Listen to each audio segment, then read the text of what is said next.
नमस्कार मित्रों, हमारे धार्मिक चैनल भक्ति का सागर में आप सभी का स्वागत है। सर्वप्रथम आप सभी को महाशिवरात्रि पर्व की हार्दिक बधाई।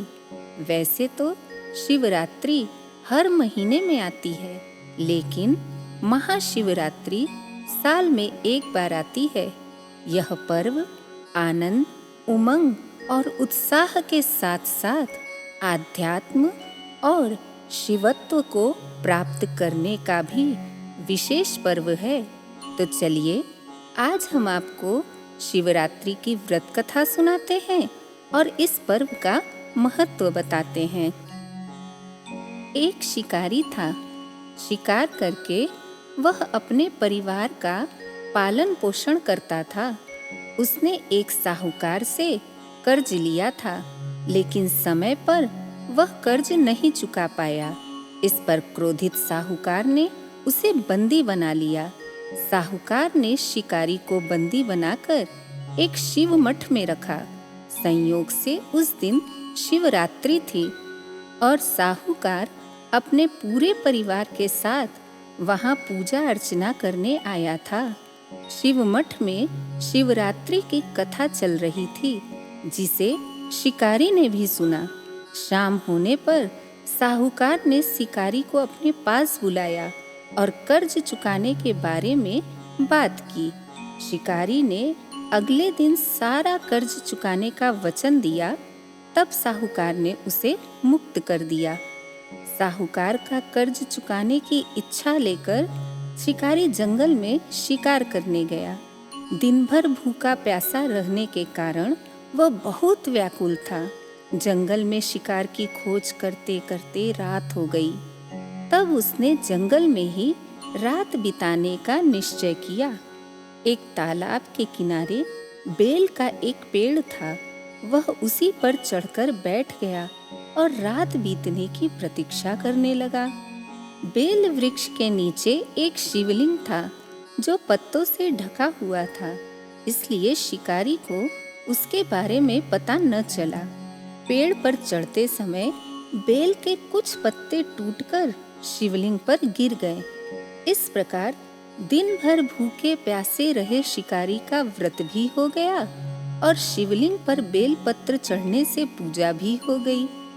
रात्रि का एक पहर बीतने पर एक हिरणी तालाब पर पानी पीने पहुंची। शिकारी ने उसका शिकार करने के लिए धनुष पर बाण चढ़ाकर जैसे ही प्रत्यंचा खींची, हिरणी बोली, मैं गर्भिणी हूँ। यदि तुम मेरा शिकार करोगे तो एक साथ 2 जीवों की हत्या होगी, जो पाप है। मैं बच्चे को जन्म देकर तुम्हारे पास आ जाऊंगी, तब तुम मुझे मार लेना। शिकारी ने प्रत्यंचा ढीली कर दी। प्रत्यंचा चढ़ाते तथा ढीली करते समय कुछ बेलपत्र टूटकर शिवलिंग पर गिर गए।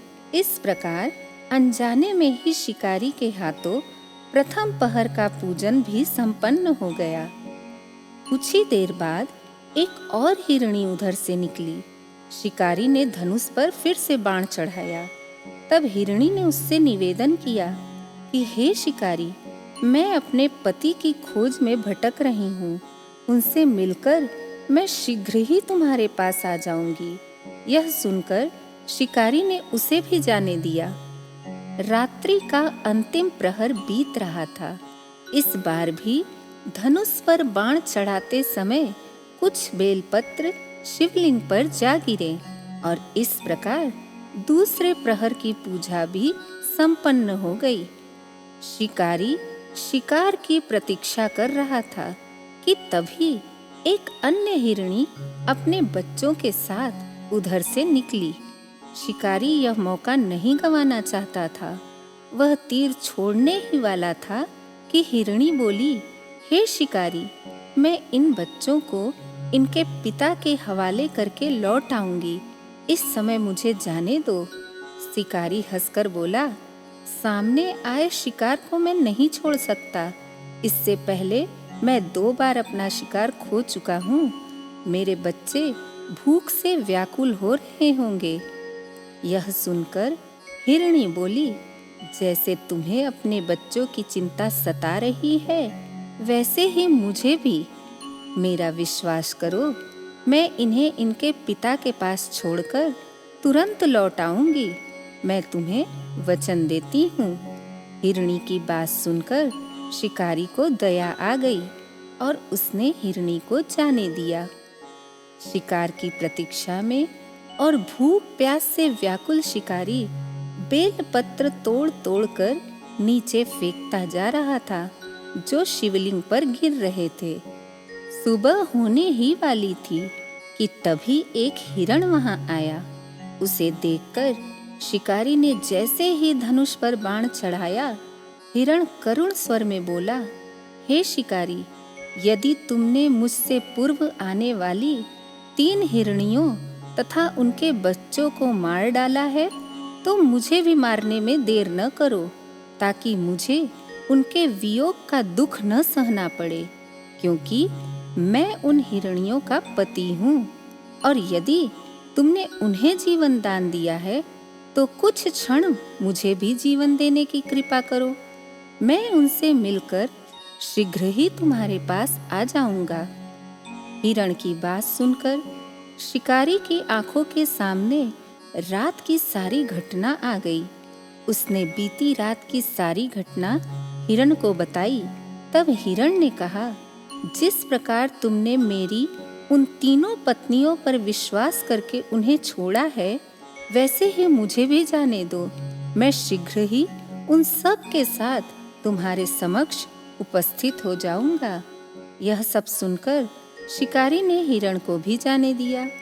तब तक सुबह हो चुकी थी। अनजाने में ही शिकारी द्वारा शिवरात्रि के दिन उपवास, रात्रि जागरण तथा शिवलिंग पर बेलपत्र चढ़ाने से शिवरात्रि की पूजा पूर्ण हो गई थी। परंतु अनजाने में भी की गई शिव पूजा के कारण शिकारी का हिंसक हृदय दया और करुणा से भर गया।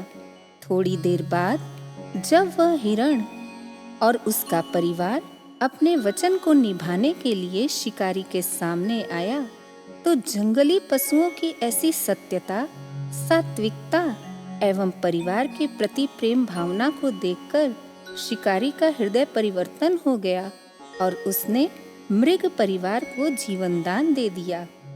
अनजाने में ही किए गए शिवरात्रि के व्रत के प्रभाव से शिकारी को मोक्ष और शिवलोक की प्राप्ति हुई। महाशिवरात्रि पर्व का महत्व इसलिए भी है क्योंकि माना जाता है कि इसी दिन देवाधिदेव महादेव और माता पार्वती का विवाह हुआ था, अर्थात भगवान शिव वैरागी से गृहस्थ बने थे। इसके अलावा शास्त्रों में उल्लेख मिलता है कि महाशिवरात्रि के दिन ही शिव जी प्रथम बार ज्योतिर्लिंग के रूप में प्रकट हुए थे। मान्यता यह भी है कि महाशिवरात्रि के दिन ही 64 विभिन्न जगहों पर शिवलिंग प्रकट हुए थे, जिनमें से हमें केवल 12 जगहों का नाम ज्ञात है। इन्हें ही हम 12 ज्योतिर्लिंग के नाम से जानते हैं। पूरे भारत में ही शिव भक्त इस पर्व को बहुत ही उत्साह से मनाते हैं और भगवान शिव की पूजा अर्चना करते हैं। काशी में इस दिन भगवान शिव की बारात निकाली जाती है, तो उज्जैन में दीप स्तंभ जलाए जाते हैं। वहीं गुजरात के जूनागढ़ के भवनाथ तलहटी में विशाल मेले का आयोजन होता है। यह मेला 5 दिनों तक चलता है और इस मेले का सबसे मुख्य आकर्षण होता है कि यहाँ सैकड़ों की संख्या में नागा बाबा आते हैं, जो भवनाथ मंदिर से निकलने वाली शिव बारात में शामिल होते हैं और यह जुलूस मृगी कुंड में उनके द्वारा स्नान करके भवनाथ महादेव की आरती करने पर समाप्त होती है। माना जाता है कि इस शिव बारात में स्वयं भगवान गुरु दत्तात्रेय सम्मिलित होते हैं। यह पर्व मनाने का ढंग भले ही अलग अलग हो, पर महाशिवरात्रि का यह पर्व भक्तों को भक्ति और आध्यात्म के रंग में रंग कर उनको शिवत्व की ओर ले जाने का पर्व है। तो चलिए इस महाशिवरात्रि के अवसर पे आप भी शिवमय बन जाइए और हमारे चैनल के साथ जुड़े रहने के लिए हमारे चैनल को सब्सक्राइब कीजिए, लाइक कीजिए और शेयर कीजिए। हर हर महादेव।